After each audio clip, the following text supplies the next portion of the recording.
Joe Biden. Joe Biden's disconnected and he's familiar. You know, Americans are hyper. We lose interest. The negative is that we, the public, well, we know that he's reluctant. He's being reluctant. He's not committed. We see him as he's not committed. American vote is like a fine woman at the bar. Imagine that. No woman is going to go home with the guy who seems not to be totally into her. Two types of women.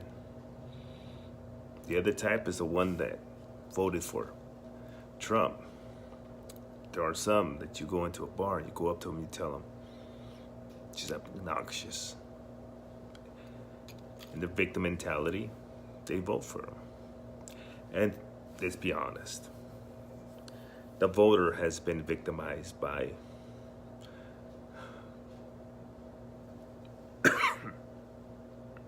a political system. Let's be honest. You know, the Republicans have identified that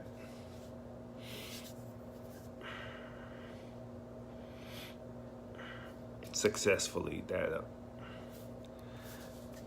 they painted him, Joe Biden, as somebody who is a lackluster candidate. He's somebody who was not committed. Took him forever to decide to run for the presidency of the United States of America. You know, in his familiarity, that's also his downfall. Exactly what did Hillary in. Familiarity breeds opportunity, and in politics, that means boredom. And in 2019, well, our attention span is fickle. Biden is a Democratic Romney. You know, our leaders are antiquated thinking individuals. We need to stop overselling college. Our people need to start investing in vocational programs. Change our mindset. Just change it. Displacement is real. Truck driving and the service-orientated jobs at retail, like fast food workers and etc. You know, that's going to end. So out with the old mindset that GDP is no longer a great standard. No longer a great standard. Not a great measuring stick. Times are changing. Andrew Young, 2020. Look him up. Investigate. He's our Bernie Sanders.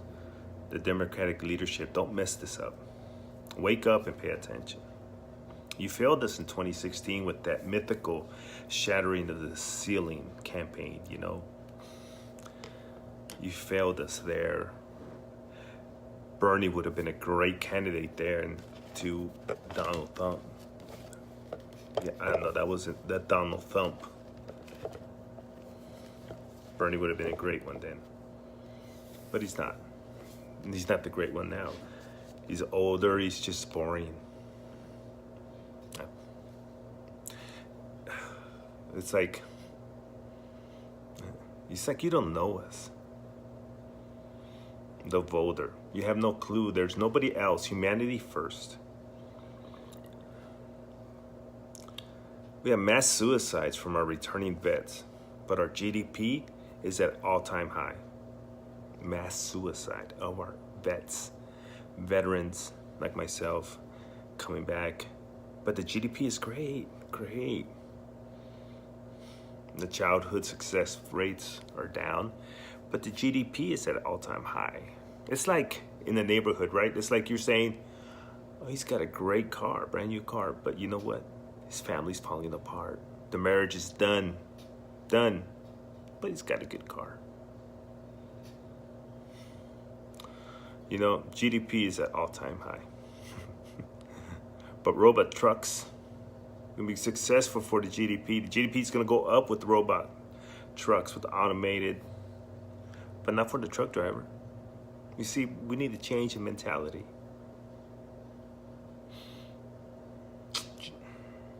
Robot trucks are good for GDP, but bad for the truck driver.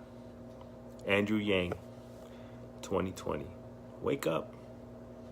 Wake up, leaders of the Democratic Party. Don't fail this.